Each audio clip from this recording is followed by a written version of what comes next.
Today's episode on Now Here in the Noosphere is about the 0 point. X meets the spot. Our first episode, we spoke about identification and non-identification. And in this episode, we're going to speak about the 0 point. What it really means to be now here in the Noosphere. So what is the Noosphere? Many people describe it as though there's multiple dimensions of reality. We can't deny 3D, right? I mean, we're three-dimensional. We've got gravity. Here we are in this plane of existence.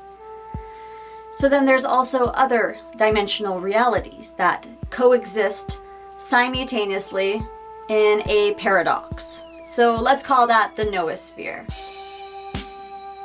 The 0 point is the place where it all meets. This direct experience of now. Here in this form, interpreting experience. So let's talk a little bit about that. Everything is the wild. We're the ones that turn it into something civilized. But in reality, everything in its origins is the forests. The woods, the jungles, the beaches, the mountains, the landscape, the terrain, the environment. Now, say we were to get lost in the woods. Okay, so let's say, hypothetically speaking, I'm in a forest. Actually, everything is the forest. We're the ones that took the wild, put some pavement, and called it society. So here we are in the forest. How am I going to remember where I've been? I'll tell you how. I am going to make a reference point. I'm going to take this knife. I'm going to pretend to stab it into the tree to make a mark. X is that.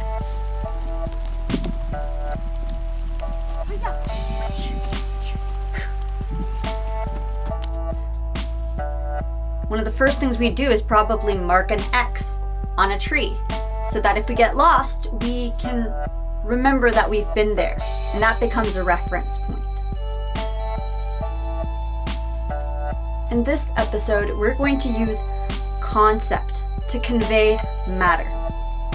It is almost impossible to convey a concept without polarity or duality.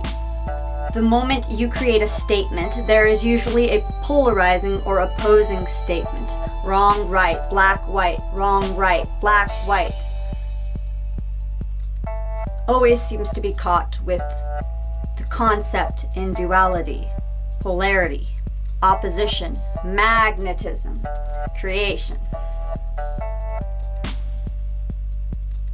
And yet there's also the direct experience of the moment. The cause and the effect. If you drop a pebble, that pebble in a pond will make a ripple. The interpretation of that ripple is redundant to the ripple. The ripple is the 0 point. The direct moment of the experience.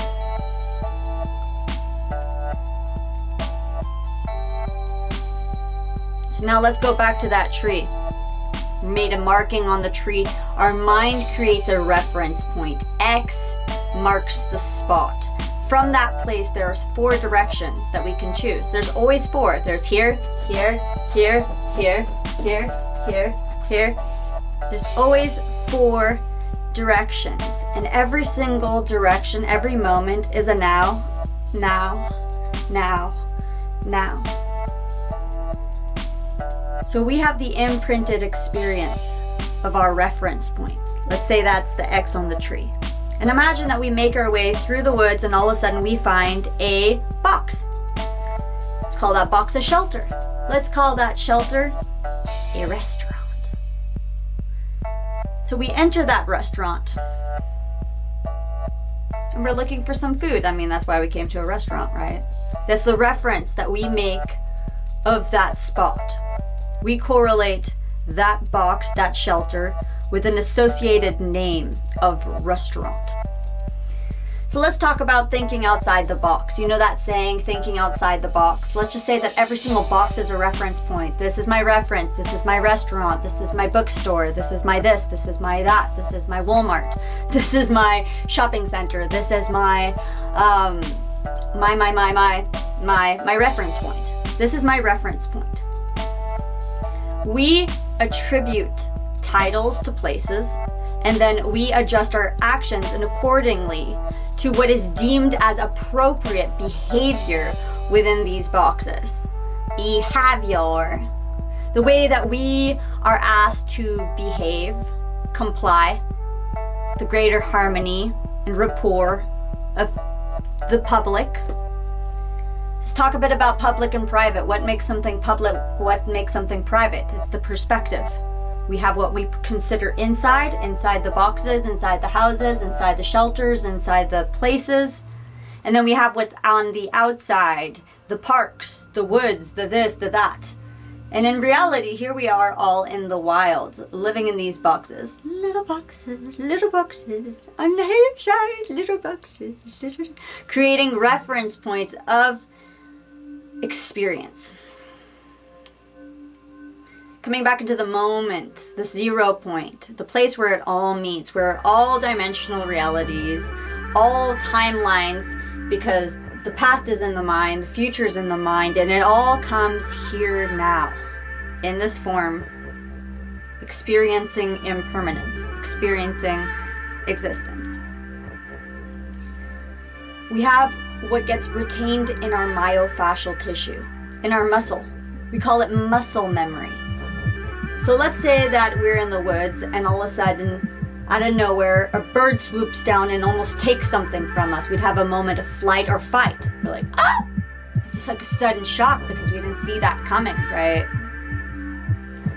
So all of a sudden, the muscle tissue, it contracts and it remembers that. It remembers that so that there can be a preventative strategy that will later be implemented in the new moment as to how to interact with that species of animal. So this is trauma. Trauma becomes this teacher, and it can be demobilizing, and it can also strengthen our strategy as to how we can better adapt to our terrain. And this is important when it comes to the 0 point, because we often carry all of our memory, all of our imprinted experience with us, and this is forming the bias of our perception. It's forming the lens in which we see through. So we're seeing, but with a skewed lens. And as we grow older and more identified to our identity and our experiences, the harder it is sometimes to cleanse this lens and to go into an overview of unknowing. The key is to return always to the 0 point. The 0 point is here now, always here. The past, the future, present only in the mind. 4 directions of action that can be chosen in every single moment. The ability to interpret knowing and yet unknowing. It's basically like a permanent staycation. If y'all know what a vacation's like, you go into the unknown, you got your bags, you might have some things planned, but you really don't know who you're gonna see or what's gonna happen. So there's this feeling of like freedom and expansion and discovery. Now imagine that feeling, swiping the reference point of the mind clean in every moment. Yeah, I know that coffee shop, but I don't know it anymore. It's a brand new moment. Yeah, I know that restaurant, but I don't know it anymore. It's a brand new moment. Yeah, I know this person. Yeah, but I don't know him anymore. It's a brand new moment. Just imagine bringing the consciousness to this place of not knowing. This place of only the present moment is relevant. Sure, all the imprinted experience can help, but what matters is how it's utilized in the new direct experience of the moment. So we think about scientific discovery, the variables may be the same. Let's say, for instance, I'm walking through the forest and all of a sudden I trip on a piece twig and moss, and all of a sudden I'm like, well, next time I walk through those woods, I remember that place, and I have the opportunity to trip on that twig and those moss pieces, and I can choose not to. I can choose not to make that a mistake. But every single moment, the variables, though they may remain the same, can change. They can change the effect. We can drop a pebble one way and it might affect the water a certain way, but the next time, very same similar pebble hits the water and it makes a completely different imprint. So even though the variables may stay the same, the environment may change in one moment to the next. So the only thing that really matters is the direct experience of the moment, carrying the imprinted wisdom, accumulated imprints throughout time.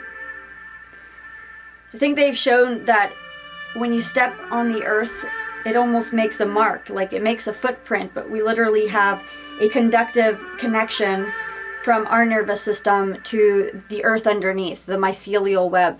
It's almost like this synergistic circuitry that is present within our species and in our environment. So I believe that when we step on a piece of earth, we've forever changed that earth. We've changed the interaction of the organisms that are below us, the bacteria, everything. So that's impact and matter. And so every single moment, what matters is karma. Karma is a Sanskrit word and it means action. A lot of people think it means cause and effect, and we place a storyline of identity within that, but it just means action. And all that really matters is that your action is going to have a ripple, a reaction, a response. And if we're able to become very responsible for our ripple and what our actions cause in their effect, then we can start to live from a place of graceful compassion and also of conscious action, what is consciously chosen.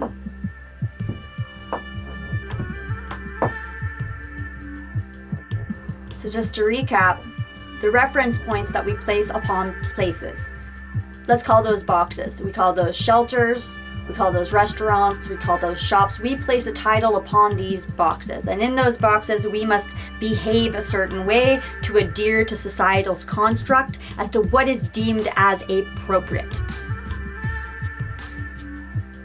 So it's like where your habits at in your habitat, where your habits at in the habitat, where your habits at in the habitat, where your habits at in the habitat. You know, like what are the habits? Because if we think about the 0 point, it's all about accumulation. Meaning, if you keep dropping some water on a forehead, that's going to make a dent in the forehead. Slowly but surely, that is deadly. So our actions that we do every day, whether that's yoga or whether that's just laying down in an awkward position and masturbating way too much, or like, you know, whatever it is that we're doing, that's going to accumulate over time. Like it's the story of wrinkles and how much we go into the sunshine without sun protection. You know, at first we might not see a lot, but over time we're going to see the accumulation of our actions being mirrored back to us through how our body functions, through our environment and the dust that accumulates. So understanding this is where we start to live a little bit more in the 0 point, and we start to gauge, okay, if I do this, what is the ripple? I only live here now, but if I do this, what is my hypothesis of the ripple that I will cause? And then that's important. That's a big part of mastery, is starting to become responsible in a preventative way as to how we can predict our own patterns and how they impact the space around us. So tricks to come into the now. We often hear, how do you come into the power of the now? Well, trick number 1 is the breath. Trick number 2 is observation.